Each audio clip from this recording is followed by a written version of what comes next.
Okay, today's date is October 10th, 2019. And we will be translating our next to last Virgil passage for Unit 2. Right now I've got it pulled up on this particular, the pronouns practice 2 is not published yet, but I just wanted to show you what I'm doing. So I don't know if you guys know this trick, but if you copy and paste the link that says edit and then take off edit and say copy, it'll make Google Drive give you a copy in your Google Drive automatically.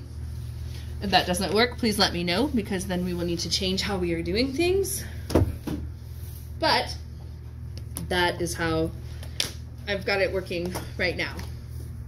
I knew I was forgetting something. I forgot to get my passage. Does anyone have any questions about anything that we've done so far? No. But Whipple, I think they can't see the screen. Oh, no. Oh, no. It's good below. call. Yeah. Good call. Thank you, Sienna. That would have been very frustrating. Sure. Yes, there you go. Okay, so there's that. So we are, like I said, we are just 2 days away from done with Unit 2. Somehow we're still keeping up with all the things that I said we would keep up with at the beginning, which is all of the notes and videos uploaded.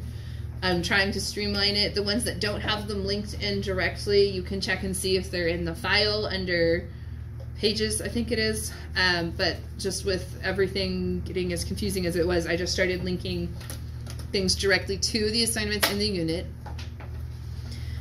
And then, of course, part of linking directly to the assignments in the unit is having the notes that I'm filming taking on this. So if there's ever a point where you can't read it, you can go and actually just look at the notes yourself. So let's see that.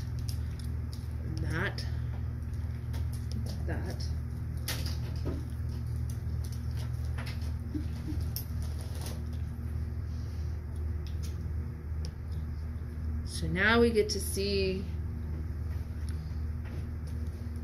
this is actually the first time we're introduced to Aeneas's like right-hand man, sort of best friend, the faithful, silent Aeneid. I think he has, in the AP syllabus, I don't know of any speaking lines for Aeneid at all. That's not to say that he doesn't have speaking lines in the rest of the Aeneid, but as far as I know, his parts are cut out of the AP syllabus. I'd have to go back and check to see if he has any speaking part at all. But you know, he's always there for Aeneas, and except for that one time with Dido, you know, he's not like, hey bro, I think this is a bad idea, which maybe he should have said. But that's book 4. We'll talk about it when we get there. That's next semester. That's not October's problem. That's like February Whipple's problem. I sense that you are all as tired as I am, so we are going to do the very, very best that we can. Yeah? Tired? Okay. Did it shift sideways? Such a strange little contraption. It just moves on its own. Okay, that's close enough. So we've yesterday we had the part with the ekphrasis describing where the Trojans have gone and they think it's safe, and then we talked about you've got the groves along the side that kind of have like this ominous feel to them, and nothing really comes of that other than the fact that, you know, the Trojans are not completely safe in this area, and we're going to find out later that, like, the other Trojans that, yes, you guys know this story. The other Trojans did not die. Okay, spoilers. They actually just got separated in the storm, and they are actually on their way to Carthage right now. And Aeneas will find them during, like, after fall break. We'll find them actually in Carthage talking to Dido, being like, what the heck, why are you shooting at us? And she's like, oh, I'm sorry, I have PTSD from my brother being a crazy psychopath killer. And Possibly he could be hunting me down to take my gold, so I'm suspicious of strangers. Sorry, but that's not now. That's later. So that could be kind of why we get that ominous feeling, and we talked about that yesterday with like the diction of imminent and all of those other things like Minator, looming and menacing and all of those things. So today we have the Trojans just trying to survive. Yes, so now they consider themselves survivors of a storm, almost shipwrecked, but not quite. So we start out with Aeneid. Like, what's the first thing you do whenever you've just landed somewhere? What's the first thing you do if you can? Everybody's wet, everything's wet, everyone's cold. What do you need? Fire. Okay.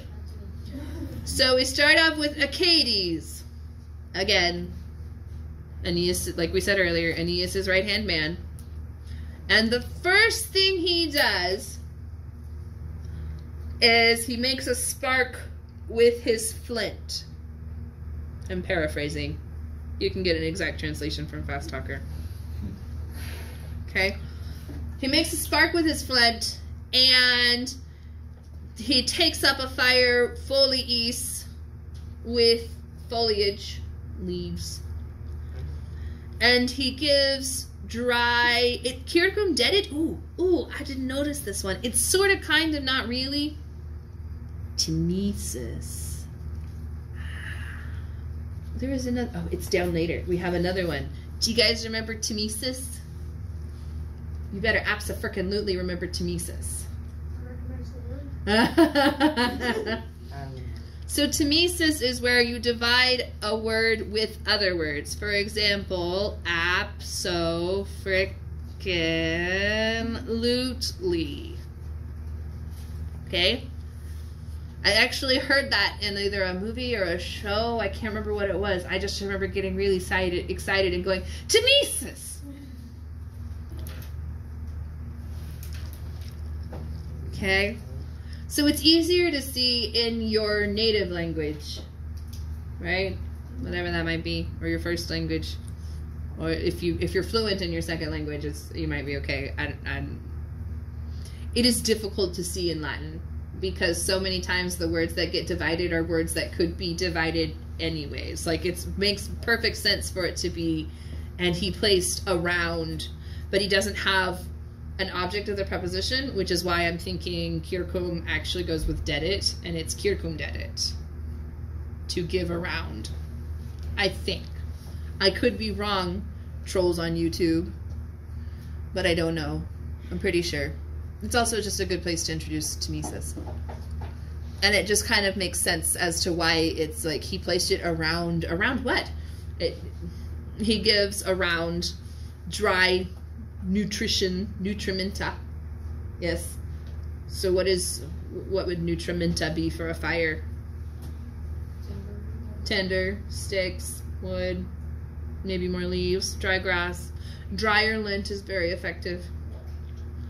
Take the lint out of your pockets. And so there was a camp out that my brothers went on that one of their I believe it was Little Bobby. And he's Little Bobby because his dad was also Bobby, and so he was Big Bobby, right? Okay.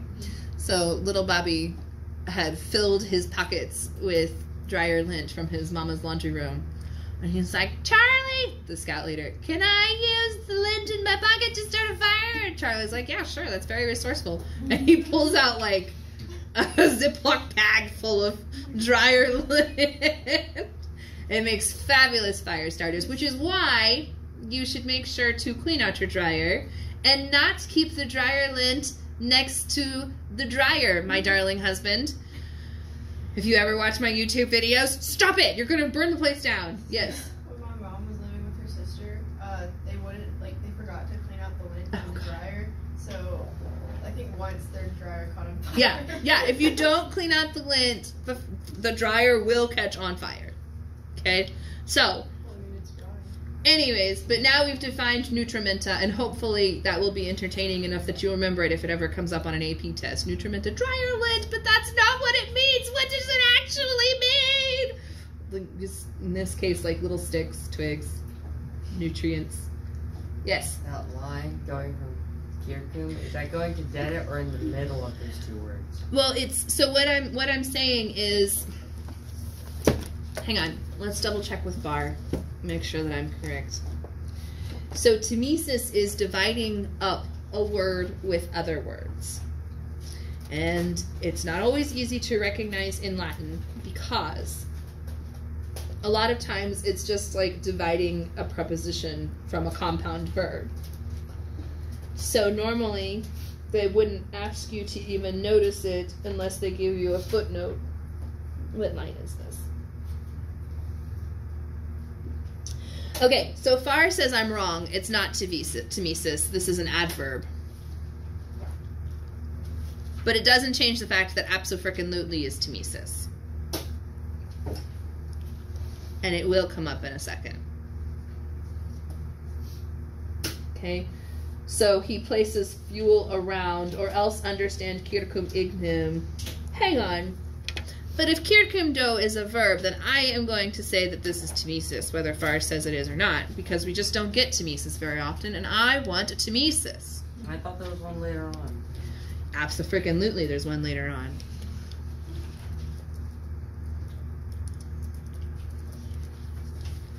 It is a verb! Ha! Abso-frickin-lutely, it's Timesis. But it also works to take it as an adverb. Like, that's why it's hard to find. Okay? And it is something you're expected, like, if I remember correctly, it's still on the list of things you're supposed to know. They took off really other good ones. But they didn't take this one off. And I'm kind of glad, kind of mad, because I love teaching you Timesis with abso-frickin-lutely. Those of you that can't really see, look, circum do is a verb, and it just means to surround, envelop, put, place around. Okay, so this could very well be Timesis with circum dedit, or it could just be an adverb. The point is circum and dedit go together, and you could actually put in an essay whether it's a Timesis or it's an adverb. The point is he's putting stuff around the fire. Yes? Okay. All right, and Rapuit. Now I've forgotten my subject. I think it's still Achates. And he seizes a flame in the tinder, in the fuel, in the shavings. Rapuit. He sees. I'm sorry, that's perfect. All of this is now in perfect tense. That is all in perfect tense. Like, he did that first. Then, and this is important, probably more important than abso-frickin-lutely Timesis, just not as entertaining. Okay, so we have Carrerem and Cerealia. Okay, and you're looking at that and you're going, what does ceres have to do with anything? It's grain and the things that you use to make grain into bread. Okay, so how is it ceres having been seized? Well, ceres by metonymy. Okay, and remember we talked about yesterday, metonymy as in metaphor, synecdoche as in a part representing the whole. So synecdoche is all hands on deck, because you don't just want their hands flopping around on deck. You need their whole bodies to help, right? Okay, so that's synecdoche, like you cut off their hands. Okay, but metaphor, metonymy, I've forgotten how to spell metonymy because it's one of those days. Metonymy, like a metaphor, is something representing another thing, like the White House standing in for the president, or saying, you know, Parliament. I don't know. Anyone else got a good metonymy? All I can think about is hands flopping around on a ship deck right now. So I'm having a hard time coming up with metonymy. Remind me next time to do that one the other way around. Is it get your butt over here?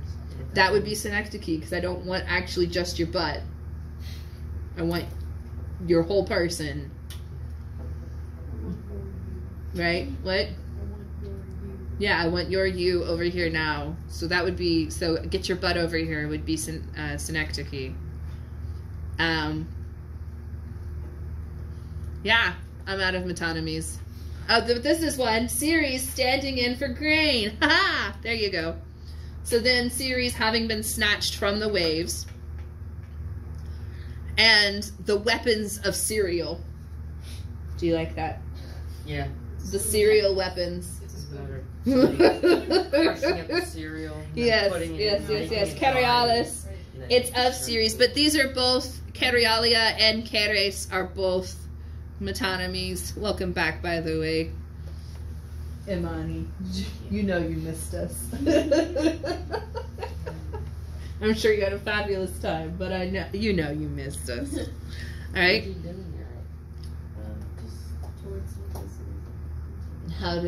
How did the Notre Dame look? You weren't in Paris?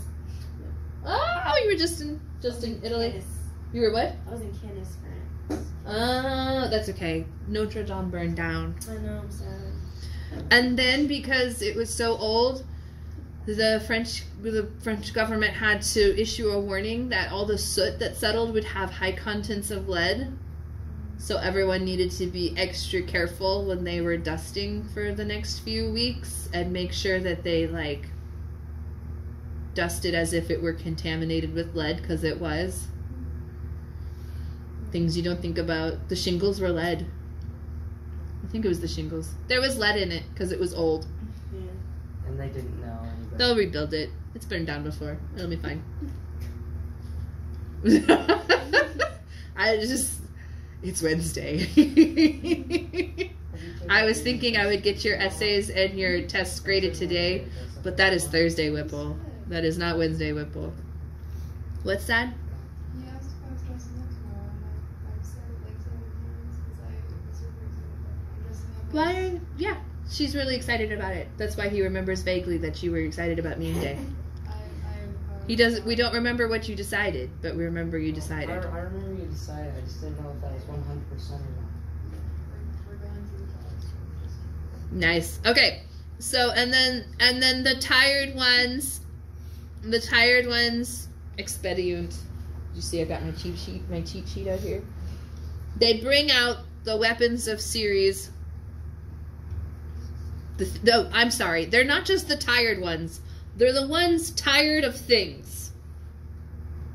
Thessi rerum. I have never had a phrase speak so directly to my soul.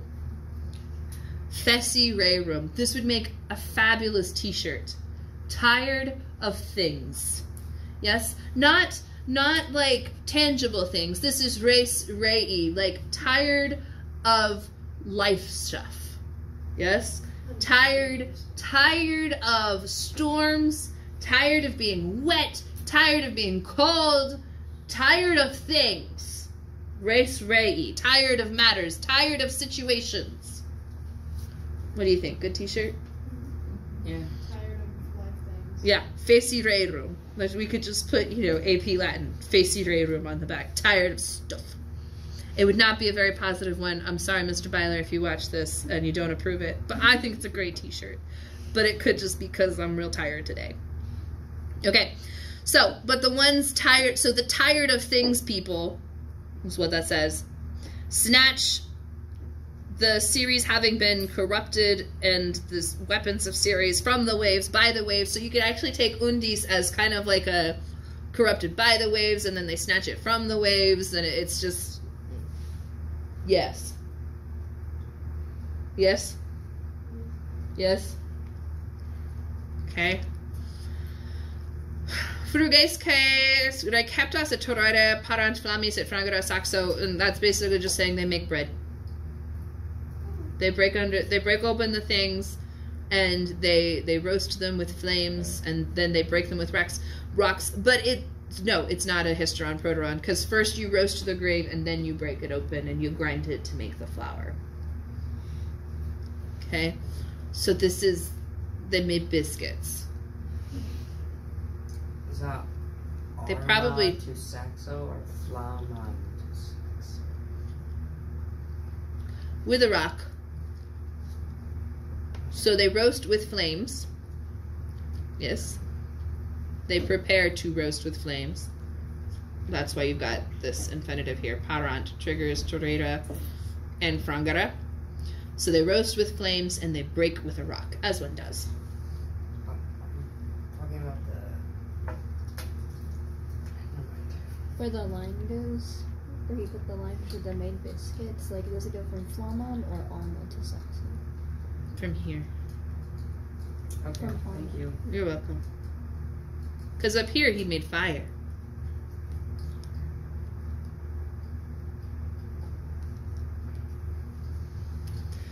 You know what? This is going to look a lot better if I lay this down flat. I was like, that's just lazy writing. I'm like, no, it's slanted writing. There we go. Okay? All right, and then, meanwhile, like while they're making bread, Aeneas climbs a rock, a cliff, scopula. Yes? Before we even go on, I know you've already theoretically heard this translation. Why is he going to climb the cliff?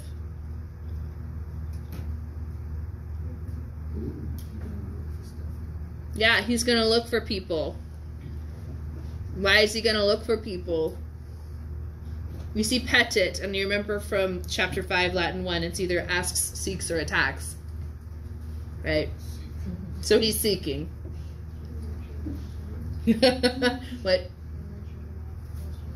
Yeah, so he's going to look out over the sea, pelago, latte. He seeks widely the whole site on the sea. And remember, sequim is aliquim, meaning any or anyone. Okay? So that he might see anything of Antheus having been tossed by the wind, and the Phrygian biremes. Biremes, I think that should be biremes.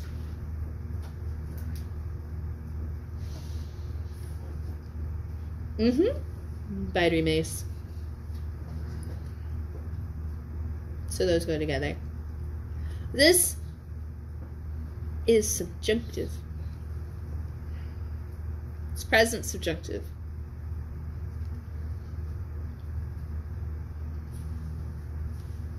Expressing present subjunctive in an indirect question. He has no idea what he's going to find. So, if he may see a thing of Antheus having been tossed by the wind, and the Phrygian biremes, or Capus, or the arms of Caicus in fast ships, Poopybus. Poopybus, does that just sound like a little ship to you? It should sound like a little ship to you. Yes. The little ships, like the skiffs, like the, yeah. Okay. All of these are Greek endings. So you just have to kind of remember that that is accusative. Even though it doesn't really look accusative, it is, because it's Greek. Okay? Which endings? Antheia and Kapin are Greek forms. Okay? Enjambment. Everybody see the enjambment right here? I'm just going to start just abbreviating it. Inj. Isn't that like all that? Yeah, but this time it's because he's standing on a cliff and we're kind of like left in suspense, right? And then there's also the fact that we're using it twice.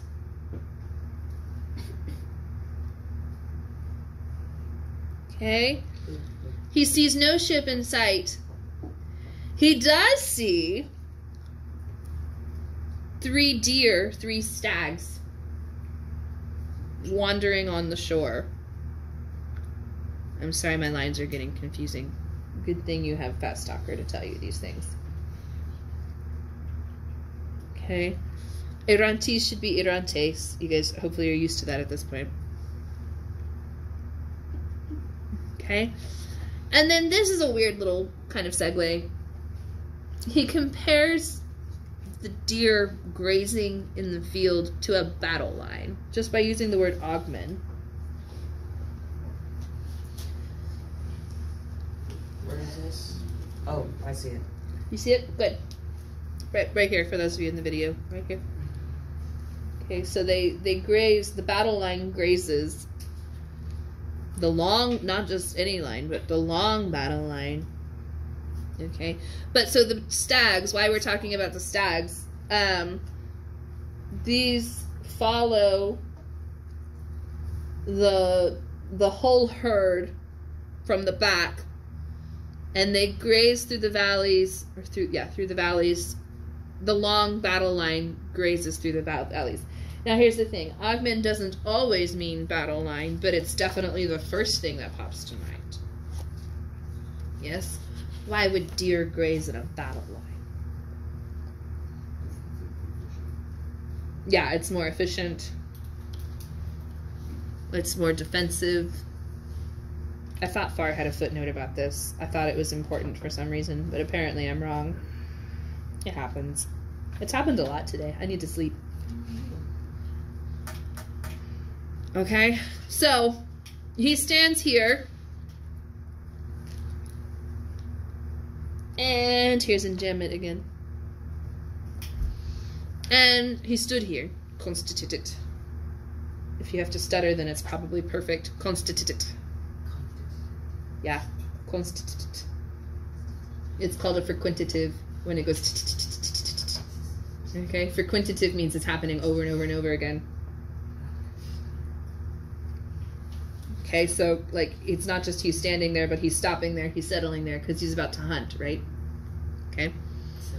So he stands there, he stood there, and he snatched with his hand, ablative of means or manners, that should be celeres, a bow and the swift arrows. And where did he get these swift arrows? Oh, Aeneid was carrying them for him. Which weapons faithful Achilles was carrying?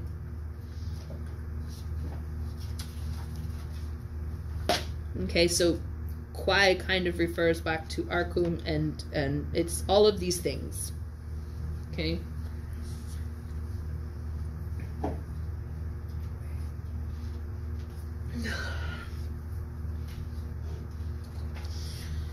So Aeneid was carrying these for him, right? Not just any Aeneid, faithful Selins Achates.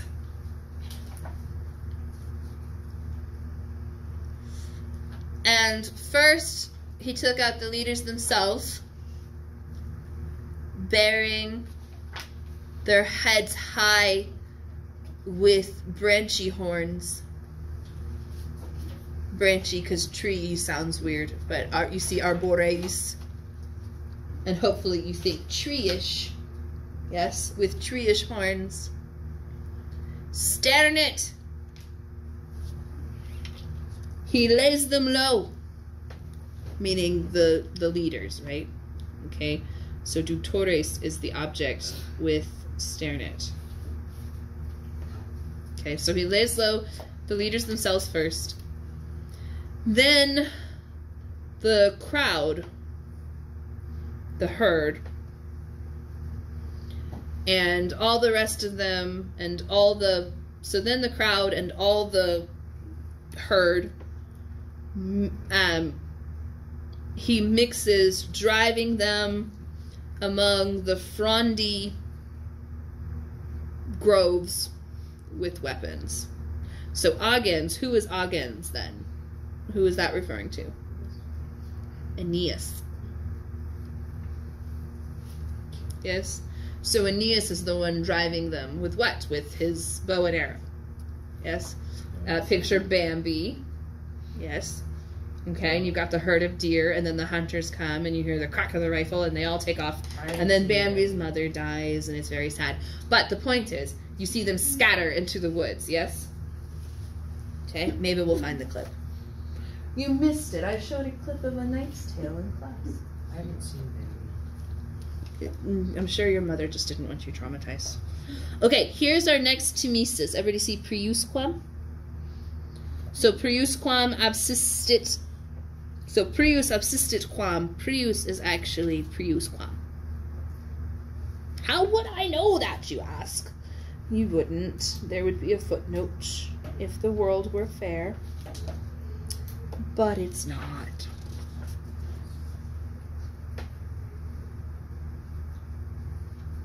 Okay. It's not a fair world. Nope. If it were a fair world, you would have Macrons on the protest. It's not. Did you say that these used to be word of mouth and then were written down? Not this one. The Iliad and the Odyssey, yes, but the Aeneid was always written. Virgil wrote it, and remember he asked his friends to burn it on his deathbed. Okay?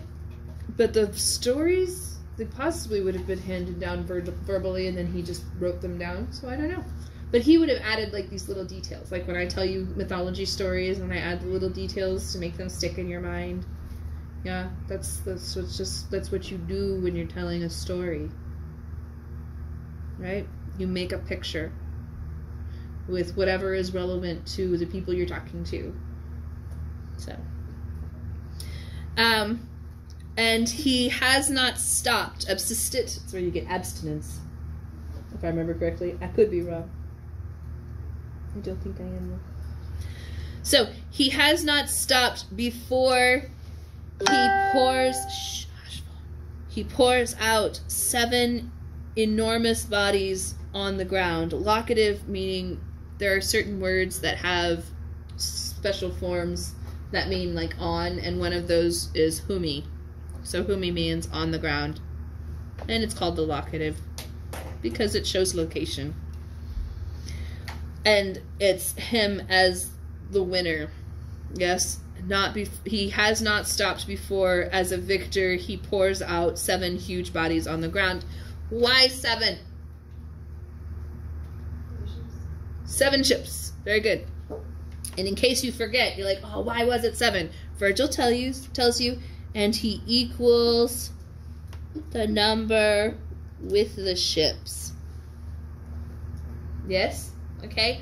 So Mav always called this the Good Boy Scout passage. Yeah? What are you gonna do? You need a fire. You need food. You need shelter. So Aeneas and Aeneid go out, and as good Boy Scouts, they bring back the food. Okay? And then after this, they seek the